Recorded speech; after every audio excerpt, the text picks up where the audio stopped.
Hi, good morning, everyone. How are you folks doing today? Awesome. My name is Nicoy. I am the Deputy Director here at the Cambridge Foundry. We're so glad to be having this event today. It's going to be an incredible day.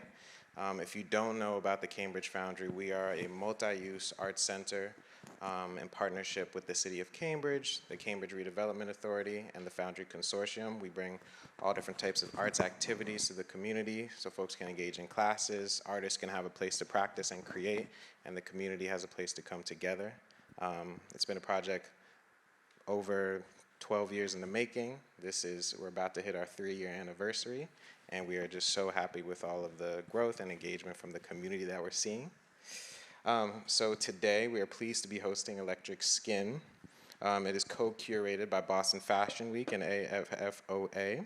Electric Skin is part of the Cambridge Science Festival, one of over 300 programs in more than 75 venues this week. The festival runs through tomorrow, and Cambridge Science Festival was founded by the MIT Museum in 2007 and showcases the newest ideas and innovations in science, art, technology, engineering, design, and more that spark conversations about the role of science and the innovation in our society for all humankind. So I hope you had a chance to explore the many options for free programming all across Cambridge this week and find your inner scientist, no matter what background that you come from. To be the first to know about programming for next year, please visit the festival's website at cambridgesciencefestival.org. I also want to let you know that today's program may be photographed by festival or volunteers. The photographs are mainly archival, but might be used to promote future programs. If you have any issue, just let us know. So without further ado, I'm happy to introduce you to AI and Imagination Enhanced Creativity panel. Enjoy.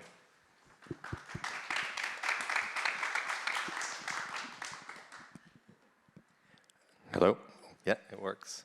So welcome. My name is Fiorenzo Omenetto, and I have the honor of moderating this panel. And I guess this panel discusses a little bit the tension between innovation, creativity, and technology and machine, and what the two worlds really mean, and how do they interact, especially in the context of fashion and design. I would ask our panelists to do a brief introduction before we get going, and hopefully we'll touch on some things, and I hope that we also will be participatory and have you ask us, your poignant questions. So. Thank you. Can you hear me okay? Yes. Hello, everyone. My name is Behnaz Farahi. I am a computational designer and currently assistant professor at the MIT Media Lab, leading a group called Critical Matters, which I'm just setting up. We work in the intersection of fashion, architecture, interactive design, new technologies to explore ways that we can address larger critical issues of our time.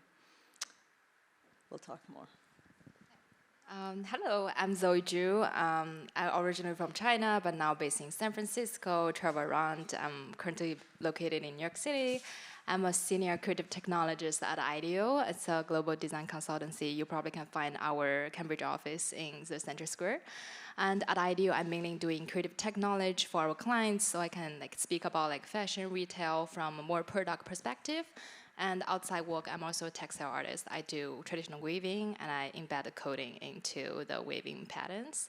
I have a mixed background of architecture and computer science. Yeah, I guess all of us have some story connected. Hello there. Thank you. Thanks for passing it to another architect by training. My name is Onur Yüce. I'm the director of computational design at New Balance. Prior to doing that, I got my architecture degree and came to MIT 20 years ago to be converted to a computational designer and remained as so. Yeah, did some skyscrapers in the past and switched to minuscule 3D printed shoes on the way. And excited to be here today. Thank you.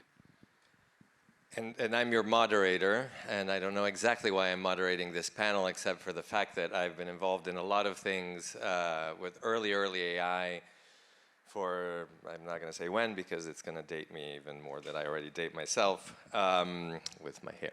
I work in, I think I'm here because I work with silk and with textiles. We use it for a completely different set of reasons, and we go beyond the textile applications, and we have been involved with things that span from preserving food to enhancing garments to making electronics that you can eat. So, and here I am, and I think that I will start with Behnaz, and I would just ask really, where do you see the role of artificial intelligence? Artificial intelligence has been used for creative processes. It's been used to generate songs, to generate stunning artwork, and so what is your interpretation? And I would like for the rest of the panel to start, so we'll follow this order and then we'll mix it up. Thank you. So I think it's very important to first of all differentiate where we are talking about AI when and how we are using AI. Is it for creative process or is it using for sort of developing interactive, so when you're using computer vision, AI, or large language models for interactive design, it's a different type of question. You're developing systems that understand or see people or analyze and detect people's behaviors. So I've been working with both ends, using AI and generative models for creative process, as well as using AI, computer vision, and large language models for interactive experience design. I would say one thing that I think I'm really excited to see is this notion of generative AI for accessibility. I mean, the fact that we can have a variety of outcomes, creative outcomes that can be produced very quickly through non-designers or people that they are less sort of experienced designers. It's pretty incredible. So we are already opening up the creative process to so many people outside the creative fields. They have a voice inside creative fields. I think that sort of provide a new possibilities for really thinking about the notion of design. I also think that it's not necessarily mean that we don't need creative people. It's not going to replace human creativity. At the end of the day, we are still in the loop for a lot of this decision making, meaning that, yes, generative AI can give us some outcomes, but we still need that sort of creative sensibility, that design sensibility to choose among the outcomes. So I still think that the fear of us being completely abundant, although exists, but I don't think it's going to happen. I think we will stay in the loop and we will continue being a collaborative part of this process. When we got together, because they just didn't plop us on the stage like this on this day, but we got together beforehand and we discussed a little bit, you know, what are we going to say? We said, we agreed that we were not going to be a doom panel to say that machines are going to replace us and that's the end of all the world. But I think, and I'm very optimistic, I think, as well on the use of technology. Every technology, if you think about it hard enough, could be used for good and for not so much good, but to that point, and I think to you started framing the problem. So I'll pass it to you, Zoe. I'll just softball this question a second and say, okay, so I'll use an example from music because it's a machine-generated tune could be harmonically beautiful, could have tonal resolutions that you didn't expect, but where's the goosebump?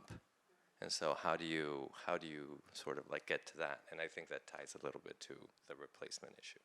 The goosebump of like AI. The goosebump of the emotion that you feel when you listen to a song.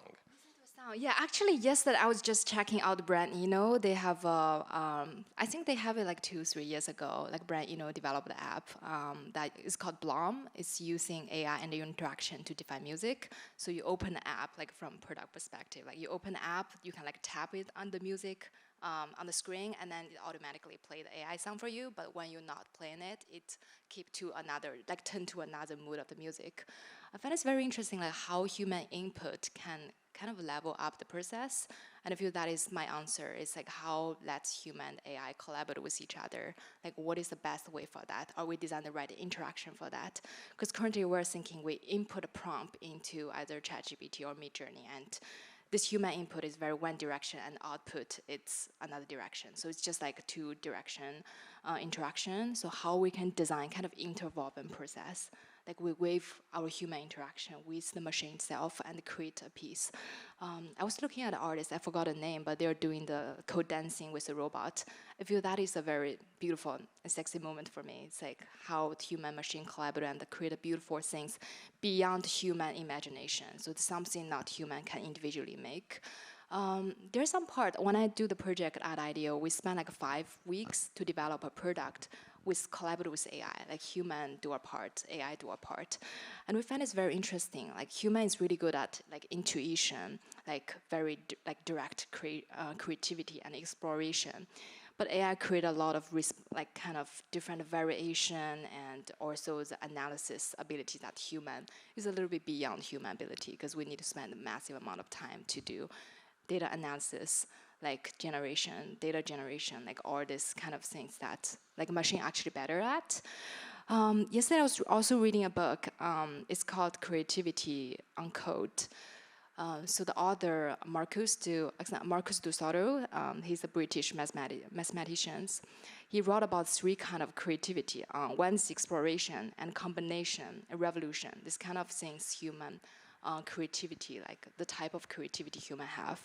And his statement is machine is really good at combination, because exploration is something human can intuitively doing, like explore the boundary of one discipline. But the combination, like if you combine music with art, or maybe like the blues with another like deep house music, this kind of combination, like a very programmatic way of doing things, machine can actually generate faster than human. So how we define the right creativity we want machine to support a human to do, I think is something we can actively explore. Thank you, and I think to me, like the tension is always between creativity tools, the perfect collaborator, and emotion, right? And emotion evoked, which is something that is very present in fashion design and music and the arts in general. Onur. Yes, that's great.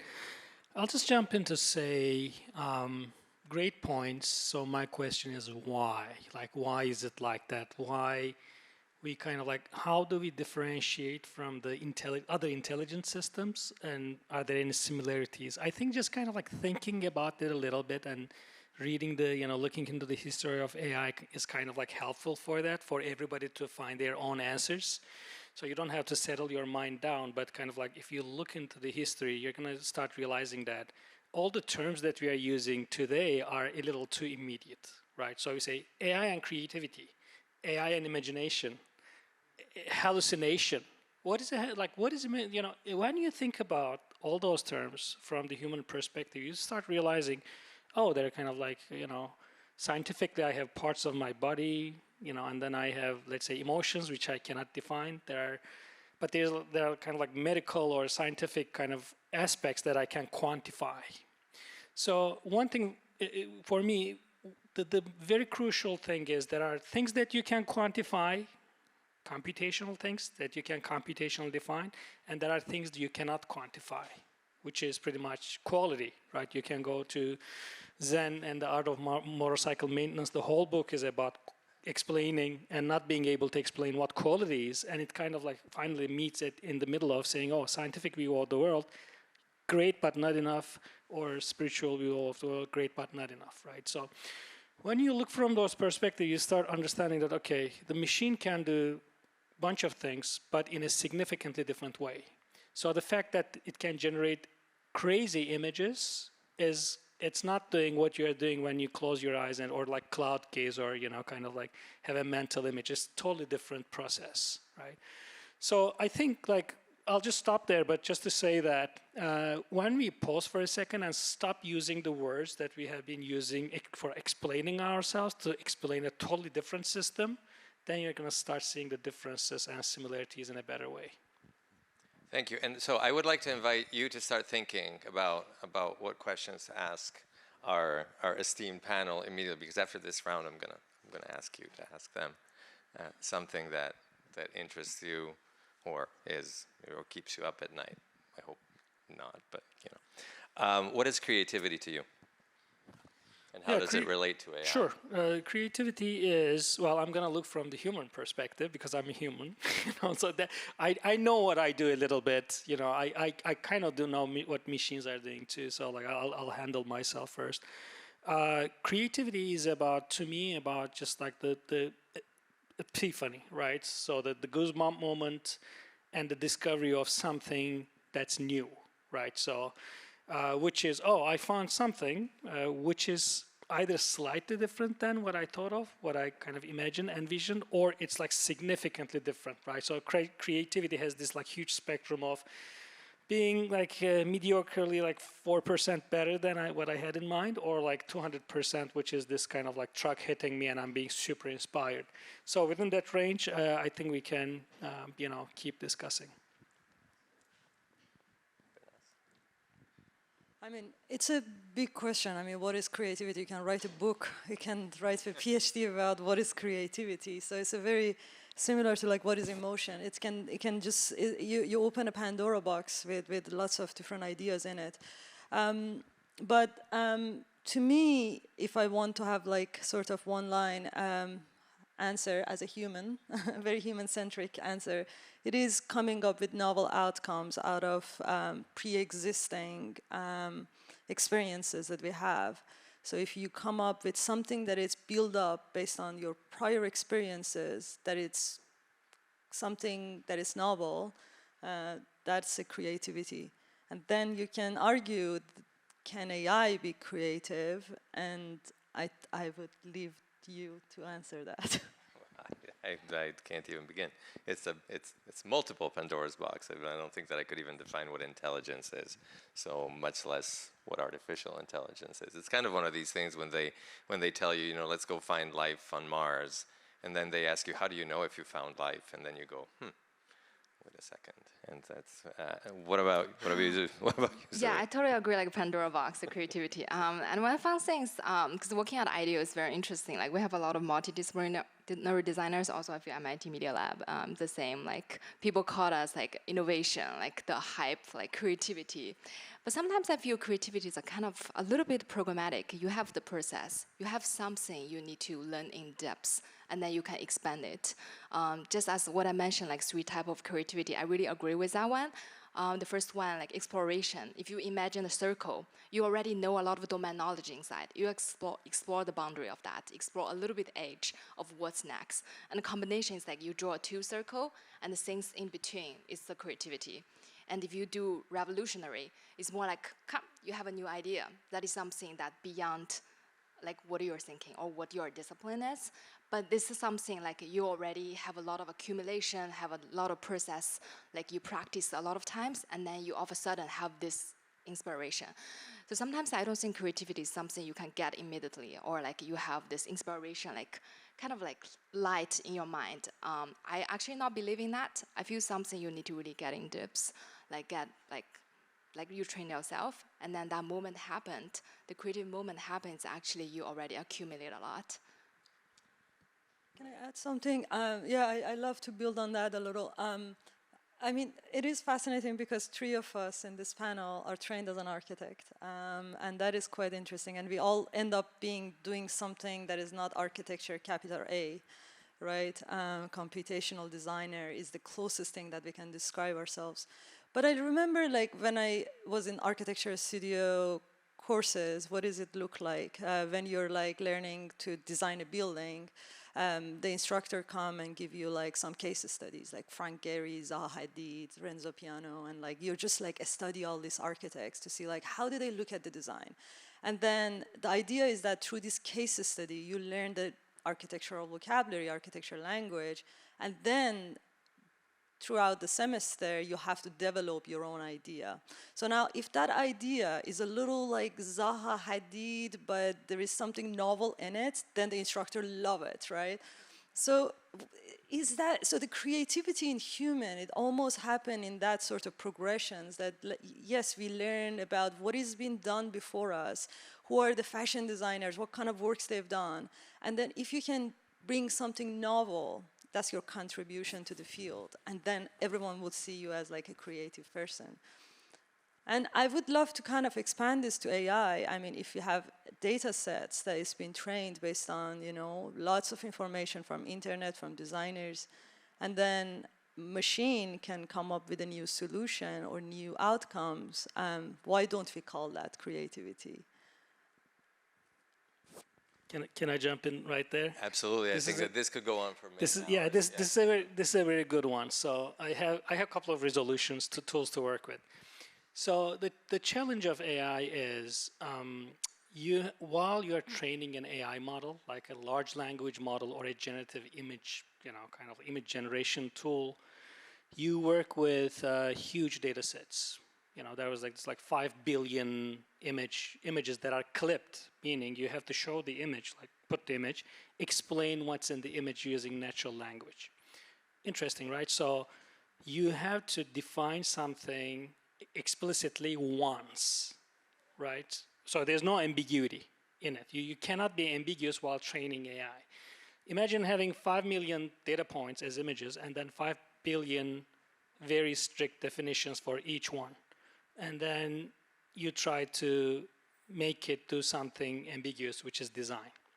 So what is interesting on the design side, on the human side, is you utilize ambiguity a lot, right? So there are dreams, there's imagination. I draw a circle, but then I squish it, it looks like an egg, and then it becomes an avocado, and then it becomes a chair, and this and that, right? So earlier, actually, there's a group of, kind of like designers who call this as like AI hallucinating.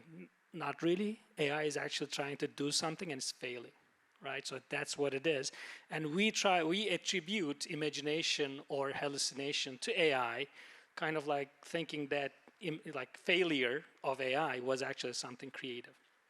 So who is being creative there? You decide, okay? To me, it's like maybe the guy who is looking at the avocado chair and thinking that's creative is creative, actually.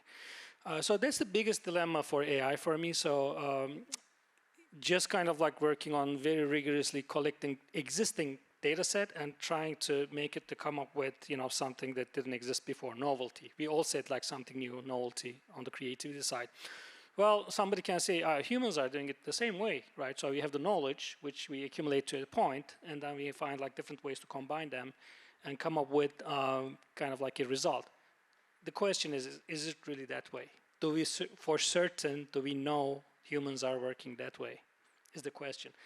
My answer is we know what we know, and we don't know a lot of stuff, and we don't even know, about what we don't know. But on the machine side, we kind of like know how the system is working because it's built to do exactly that. So. Onur, I like very much that you brought up the concept of ambiguity, because I think that this is sort of like the essence of the human machine, sort of like tension. So who is the keeper of the ultimate emotion? Who recognizes that the avocado has become something different? Is it the machine or is it the human? And are we just overwhelmed by these beautiful forms and we just see them as big opportunities, big new unexpected manifestations of color, shape, materials, function? Or is there the risk that we get jaded to all these beautiful possibilities, and then if they become a bit too complex, we say, well, of course, because we have like this powerful computational tool. What do you think, Sophie? Yeah, I feel we're always fascinated by all the details because humans spend a lot of time on detail, and you find the beautiful pattern, like all the things, like very detailed making. I was always fascinated by like Mexican. I went to Oaxaca and I saw this, like people spend like thousands of hours like working on this single weaving piece, and the machine actually they make the whole illumination that they make a lot of details inside. So sometimes human are fascinating. I was like, oh, we couldn't make like one individual detailed pattern in such a short time. But also, just as you said, who is the audience? Who really judge it, right? Like, who define this is a good piece? It's also human being. Like, it's in the purpose of serving that. Also, another point is actually human. When we make detailed things, we make a lot of mistakes, and machine help us to make mistakes before we start making mistakes ourselves. I feel machine could be a really good tool for us to really try testing and kind of generating a lot of failure before we make something successful. I feel that is a part really could benefit people because you saw a lot of different options and you kind of have the sense, have the choice in your mind, and you can go to a direction which is something like you done the research that is gonna benefit human. Somebody gonna love it, and the machine help you to generate a bunch of things that help you to make the decision faster. Behnaz, do you have any thoughts? Or yes. Yeah, I mean, I think I agree. I mean, the machine would allow us to certainly see outcomes faster. But I had one thought that just, I lost it. It'll come back. Yeah, sorry. It'll come back. No, that's okay. But now that we're a little bit deep in this, does anybody have any questions on what we heard so far? Or why aren't you talking about this? Yes. Hang on, let me come to you so that. I'd like to know how you are using AI in your own work, or if you're using it, because I'm curious about the practical application. I would love to answer that, but I remember what I wanted to say, so if you don't mind, I would love to answer that. So one thing I wanted to add is that the question of imagination and stretching people's imagination. I mean, we are living in this era that all of a sudden we can produce content so quickly, and these contents are having such level of details and resolution that it actually gonna affect our imaginations. And I think just like even like some generative AI tool like Midjourney, the fact that it starts the prompt by imagine, it's a very interesting point.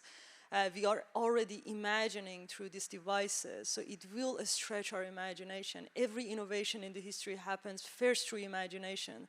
So the power of imagination and the power that these tools allow us to envision what is possible, I think it is incredible. To answer your question, I use a lot of generative AI tools in my own previous practice for developing proposals, developing art projects, mood boarding, obviously. In my previous teaching, one of the fascinating things for me was I had students from diversity of non-design backgrounds, sociology, anthropology, and to be able to teach students from diverse backgrounds, but yet doing design works that they do really stunning works, developing projects related to fashion or architecture or interior of the space or object, but they're yet able to produce some outcomes was this really fulfilling experience. And then on the other hand, I also use various computer vision AI systems in developing interactive experiences in my own practice. So we use AI, and I want to also, I know this is kind of in the beginning we mentioned this, but I think when we are using AI, we also have to be very specific. What do we mean by AI? Do we mean generative AI? Do we mean use of large language model? Do we mean computer vision? Right now, do we mean a specific machine learning models? I feel like right now there is this bubble around AI, and we don't really have a specific purpose. We just use AI in a very broad sense. So I think I like to answer that question very specifically, like in which context, with whom, and for what we're using the AI system. So. Sorry? Yeah, I think I can speak from two perspectives. One is from my IDEO experience, and another one is from my textile art practice. From IDEO, we have one thing called sacrificial concept. That means when we design something, we have so many design options that we need to sacrifice before we get to the final result. So actually we use AI a lot in terms of we have an idea and we need to visualize it and we bring it to the user to test. So that process, we need to communicate our idea better. I feel AI is really good tools for directly communicate it visually because people are very visual. Yeah, we are all very visual. We saw the things and we give the reaction. I feel that part is you get people's reaction, like what exactly you want. You don't want to give it people and let them to accept it. You want to let them to react to it. So I feel that part connects people reaction with your thoughts. Like AI actually a connector in between. I feel that part is very fascinating. Also back to the generative AI, like AI is a lot. There are so many things. Like they can manage the if in the fashion perspective, they can manage like the supply chain, and a lot of companies using that to do like a data analysis and how to reduce the material cost. We also do some data-related project for the fashion clients, like how we help them to use AI to like reduce the material use, how to benefit the climate. If we like make the one like zero waste piece, we can actually use AI to develop the pattern on that. So back to my own practice, I do textile, do weaving. Sometimes like at the beginning, I just use AI to generate a bunch of image, like to inspire me. And then I gradually realized, oh, I actually have my own logic. I have my own art practice, and I use some coding to generate pattern. But what if I directly use AI to help me to code, to accelerate the process, let me to make mistakes, let me to explore more possibility with this coding pattern rather than the design visual pattern itself. So when you open a new door, you ask a very specific, very domain-specific question. I ask a coding question to ChatGPT, and it gave me some output that is unexpected, but it's not directly visual related. But this kind of be a connector between my thoughts, like to another medium, and then back to the textile, the fashion itself. So how you use AI to become kind of like the middleman to help you to translate idea into another display and then through it back. Even I'm not really kind of efficient in terms of make codings, because when you write coding, you spend like days to fix all the small bugs. That is a really good way. Think about another medium, how you use AI to translate. Yeah, I want to say AI is a really good translator. Not in terms of language, but in a lot of different ways. Great. The short answer is yes. But let me give you again some tools. I have very strong ideas about how it should be implemented and can be used. Again, try to fully replace yourself with existing technologies of AI. Or try to replace a design office or a book writer or a manufacturer, such as New Balance. Spend a week mental effort on this. You're going to realize you cannot do it, actually, which is going to pull you back and say, oh, okay, then I have to find these touch points, at which I can implement these tools and plug them in a meaningful way. So what we have, or I have been pushing for, right? So it's interesting with this AI, all the stuff that we try to do in computational design, people had interest, in the stuff that we were doing with AI, it exploded. So I started getting 5 times more call from people. And I'm like, we were always around doing the same thing. Why are you interested? You should talk about AI. Sure, okay, let's do it. So what I would do is let everybody feed them a lot of image generation tools, language models, and let them spend days to generate 100,000 images. And then it's, the result is nothing. It's emptiness, right? So the question is, to what end are you utilizing these tools to create novelty, efficiency, something good for human beings, even just for being happy, right? So if you're when you see a crazy image that's generated by AI, you kind of you have lots of endorphin in your body, but also that runs out, right? So such as similar to probably all other addictions. So what we did for that reason is maybe 2018, 19, already looking at the machine learning, style, GAN, image generation tools, which came out in 17, right? So I was like, okay, let's make a shoe, right? So let's create this latent space and feed lots of images. We made a shoe, we 3D printed it, 2019, never talked about it. And then in a conference 2 years ago, I talked about it. Same thing with AI. I said, okay, some company will come out and say they used AI to generate tools and publish something. So let's make a shoe by using, generative AI diffusion models. We made a shoe. We didn't talk about it. Now I'm talking about it after 2 years, right?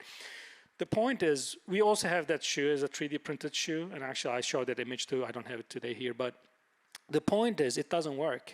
I mean, it doesn't work as good as this one or any other shoe that you are wearing. Will it get there? Well, probably. But again, what does that mean? What does it mean to kind of like make a shoe, make a building for architecture? Architects got crazy about diffusion models, right? Like this building, that building, lovely. I did it too, and I was like, okay, this is just meaningless. It's gonna go forever. We could just kind of like keep doing that. Rather, it's much better to find those like meaningful touch points, and that's what we have been doing, right? So at work.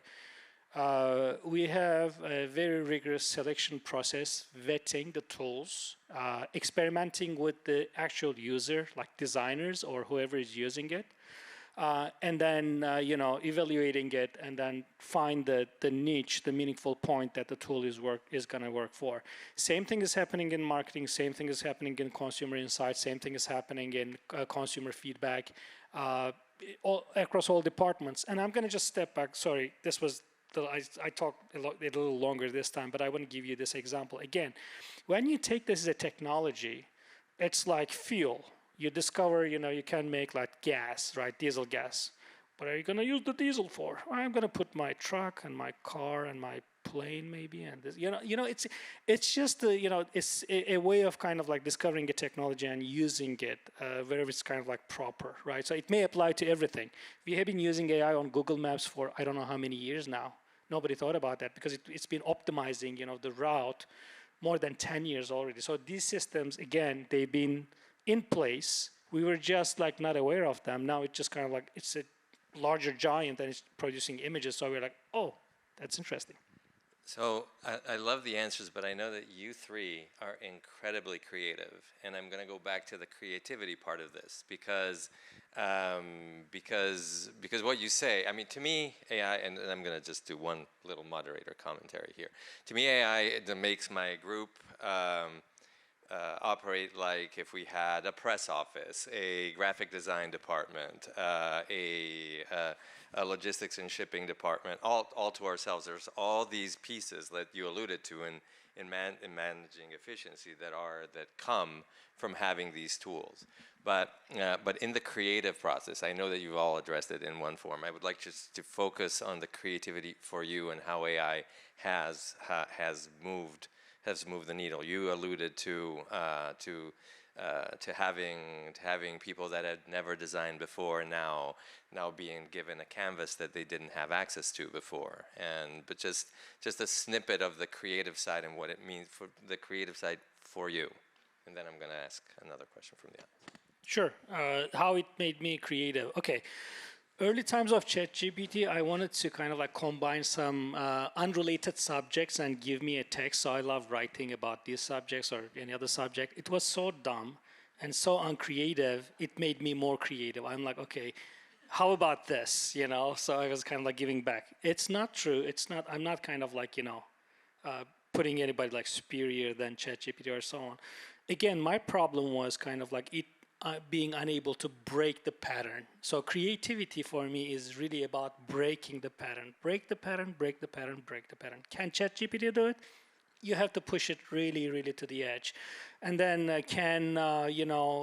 image generation tools do it? Sure. One thing I want to mention is, there are also like some prompt engineers who are already unemployed, I would say. Because, some people stepped in and they were like, they were showing me the finger. You don't know how to prompt, that's why you're not creative. I'm like, okay, well, let me go back and try again. I think the problem there is that, again, you have to realize that you are working on a like predefined limited domain.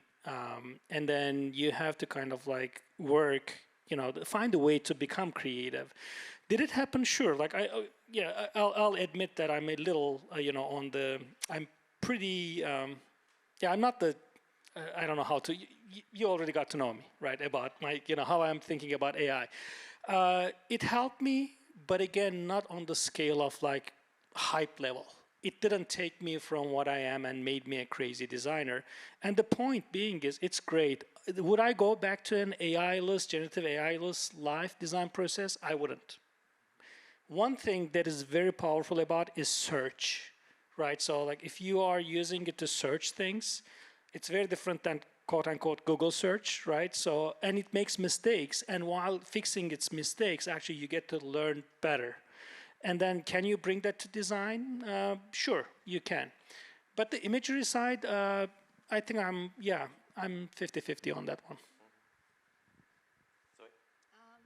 Yeah, I think for me, I can speak from two different perspectives. One is, I feel sometimes my creativity coming from like other discipline. There's a one Chinese model called other place stone can break the gym of this location. That means when we borrow something from other discipline, you actually become more creative and you can find the right solution for that. So I feel one methodology, I feel also is a philosophy of in IDEO is like we borrow things from other domain. If we solve any retail problem, we borrow from maybe healthcare domain. If we solve climate problem, we borrow from maybe like play, like how people play with each other. And we find different solution. I feel like AI can be a really good tool for you to borrow knowledge from. You ask the question you want to ask. You find the domain knowledge that you're looking for. I feel that is a gym for you. For me, it's like find creativity outside your own discipline, your own knowledge. And I feel another part, probably a little bit spiritual, is about passion. I feel passion can really make you creative. So sometimes I feel like AI is like box of pizza. Like you get things delivered to you directly, but you're not sure that if it is tasty or not. So one of my colleagues said one sentence, like he never let AI do things he's passionate about. He let AI to do things that he don't like to do. Don't let AI to steal the things you're passionate about, because when they steal the things you're doing, they actually steal your creativity. So there's the tension between between machine and imagination. Can I step in for a second? Do you mind, Behnaz? Just to take this from there, because I was exactly thinking about the same thing. Just a very tangible explanation. If you use, for instance, AI to render your sketch instead of prompting, talk about shoes and buildings, it renders instead of modeling and rendering it in 3 hours, it renders in like 5-6 seconds, right? Which is giving me the opportunity for me to go to the riverside and stroll and see a squirrel doing something and be creative, right? So that's exactly the point. And interestingly, it's because, just a little note about that, AI fueling you with imagery is not going to make you creative after a certain while, right? Again, like I cannot keep eating food and keep running. I have to rest at some point, right? So all the chemicals and then, like physical capacity I have is gonna kind of like go down. So just being able to create that time for cloud gazing, if you will, is the value that's brought by AI.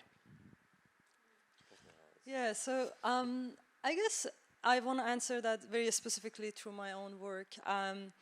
So my work is very much inspired by nature in terms of forms, morphology, as well as the behaviors. And a lot of time I use 3D printing for producing novel materials that changes their properties. So they're voxel-based, which means not the pixel, but the voxel changes material properties, colors, and behaviors.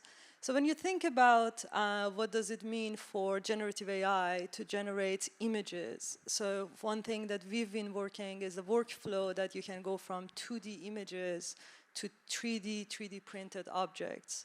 Now, instead of me conventionally sit down by a computer over a night, design three-dimensional geometry with the specific colors, the specific material behaviors for given voxel, if we are having this 2D to 3D, which we are developing, and we have some prototypes, it's basically we can generate outcomes that they're three-dimensional, that they changes, that they're inspired by natures, and you have not just one design. Over one night, you can have 10 designs that is coming out of the machine.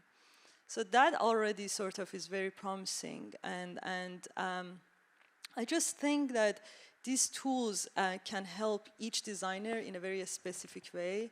And I really want to emphasize, I don't see that they would replace us in any way. I see them that they can enhance our capabilities, they can augment our sensibilities to higher dimensions. And I think from that perspective, they can be exciting. If we completely let the system to develop everything on its own, I don't think the results are so impressive. I think the human should stay in the loop, because we are the one that we can sort of, among 100 different outcomes, decide which one is the most novel one or most creative one. And I would say that in the end, we're probably the recipient of the outcomes, right? Because these things are whatever is optimized comes to in product form or in functional form. It comes to us at the end, and so ultimately, willingly or not, we are the recipients and potentially the arbiters of this. We certainly have been on searches on any type of searchable database for the past however many years. Any more questions from the? Whoa, okay. So there comes the microphone. Hello. Yeah.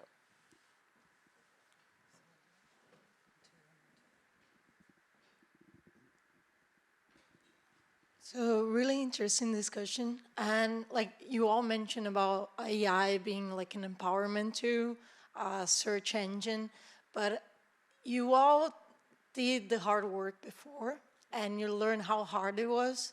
So how can we prevent this new generation to just learn how hard it is before jumping into AI, instead of only like being lazy and relying on AI all the time? I'm gonna precede the panel, and I think that it's a misnomer, and I have much more gray hair than these guys. I think it's a misnomer that the new generation is lazier. I think that the new generation is very, very, very thoughtful, and actually probably understands the context better than I do. I'm not going to speak for the panelists, but yeah, I don't tackle that panel. I don't even have hair, so you know, let me start with that. Great, like, interesting question, and I truly believe if you kind of understand how something works, it helps you with the task in hand, right? And exactly 20 years ago, I was trying to build an intelligent system to render interior designs and pick the good images according to my tastes. And I wasn't a programmer. I was an architect. So I learned how to program. That's my master's thesis at MIT. It worked kind of like 60%. I didn't know anything about machine learning and so on and so forth. So the questions were always there, right? So how can we build intelligent systems? So when I look back, I think just kind of like going through that struggle of trying to understand, like explain computational aesthetics. How can you quantify quality? Just being in it for so long helped me so much. So the question is, okay, I cannot expect somebody who already has it, who is doing their college degree, to have this. They cannot go right through that path, and I cannot force them, and it's just kind of like unfair. Right, because somebody else could have come and say, hey, we were kind of like, doing this 40 years ago before you, and then push me towards that. And then I'm like, no, I don't want, I want to write program to render interiors, So like, it's the same situation. So I wouldn't kind of like, every generation, every time has its own like dynamics, and it comes with the preset tools and preset world, right? The question to me is, I'm going to take your question, is like, how can we steer it towards a better direction? Maybe it goes back to the discussion of like AI do more, like like using AI in a smarter way. And I think with all these with any technology, the values, the add value, motivation, doesn't change, right? So you have to kind of like take whatever in hand, understand the portions that you understand. Maybe there are portions you cannot go through the hard work. You just have it. I'm sorry for us then, to your point. We didn't have it, which is okay, right? We had some other stuff. So I'll kind of like stop there, please. Zoe? Okay, actually I love this question. I love lazy. I'm lazy as well. I feel lazy people make the world. Because thinker don't want to sew by the hand. So he get the sewing machine. And if there's an AI device, you can just lie in there and for your whole life, AI do everything for you. Like, you go for it. Yeah, who invent these tools? I feel lazy people find a way because they find a problem. They design the tools. Yeah. I mean, it's a question of automation, which I agree with Zoe, that makes us lazier, which is great. We want to sort of give some of these tasks that can be automated to machines, which is perfect. Now, when we're talking about creativity, that's very thin line. How we augment our next generations to be able to work with these machines, that they still have that, they still stay in that loop. I think that's a really important question. And I think, although my experience working with non-designers was very interesting experiments that how non-designers can use generative AI tools, I realized also the importance of design sensibility. So if you're working with any generative tools for creating creative outcomes, I do believe that next generation still needs to have some foundation of, art and design and design sensibility in order to be able to collaborate with machines to maximize their outcomes. So we have 5 minutes left. And there is another question, and I'm afraid that maybe we can do it. We can do it afterwards. I remember that you have a question, so we'll converge on you, because I think I want to end with parting thoughts and just address one of the things that you said. Just to say that it's my parting thoughts are before I leave final words to our panelists is that AI is a big recontextualization, and recontextualization has changed the way that we approach things, and it's not a matter of being lazy or lazy or not lazy. It's just we process and we have different types of information, and I think our ultimately our job is to, or our calling or our nature is to extract something pragmatic, something meaningful, something emotional out of what we have. Like, well, I mean, it's been touched upon, but a rock is a rock. Until you decide to build a cathedral with it, right? So I think that there's a lot of that, and to the example that Onur was giving about the shoe and not going anywhere, you also have to deal with outcomes, right? So if you let AI design something that's not going to work, you're not going to trust AI. Almost, you might learn backwards and go back to fundamentals because you need them in order to put into action something that might be flawed for now and that we'll learn later. So I think it's very exciting, it's very challenging, it has all the makings of something that'll keep our heads going for a long time, on different things. Parting thoughts, I'll start with you, Behnaz.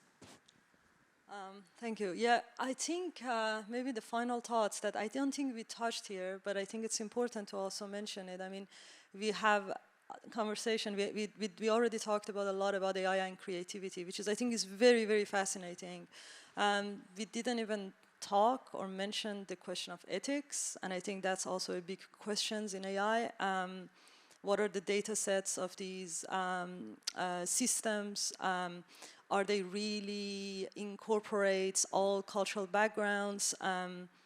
When I started doing some experiments in architectural scales with some certain cultures, like I born in Iran. Now, like if you're looking at architecture of Muqarnas and then you put that in AI system, what outcomes you get? What are the blind spots in these systems? So I think not necessarily to just be skeptical, but being aware of like where are the blind spots in these systems and how it can be more nuanced toward data sets, I think is something that I would like to point out. So at the end, maybe my final thought would be we shouldn't look at these tools as like, oh, AI is amazing, it's going to solve the world's problem, housing problem, employment problem, every world's problem. Or on the other hand, say that, oh, AI is going to take our jobs away and it's horrible. Instead of seeing black and white, perhaps we should see the sort of nuances into these systems and see it in this gradients of what it can provide and what it can do and how it can be more sensitive to all the issues that it comes with it.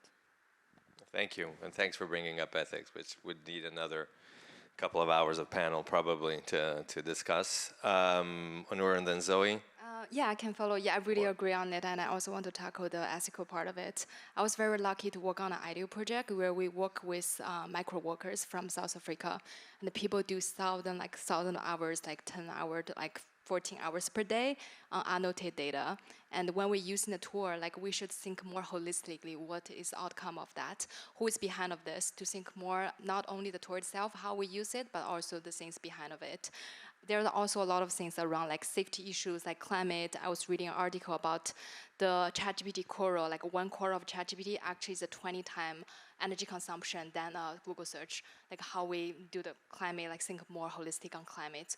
So there's a lot of problem around it, how we solve it more creatively, like not only like put our eyes on AI tool itself, but how we use it more creatively solve the problem to help our world to become a better place to live.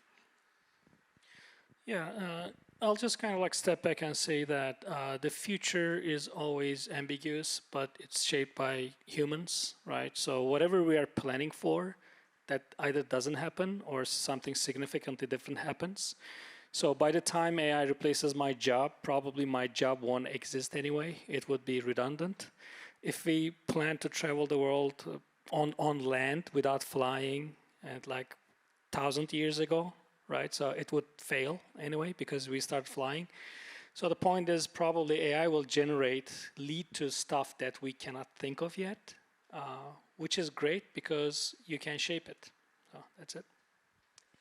Thank you. Thank you to the three of you. Thank you for coming. I know you have a question, so come see us. And thanks again.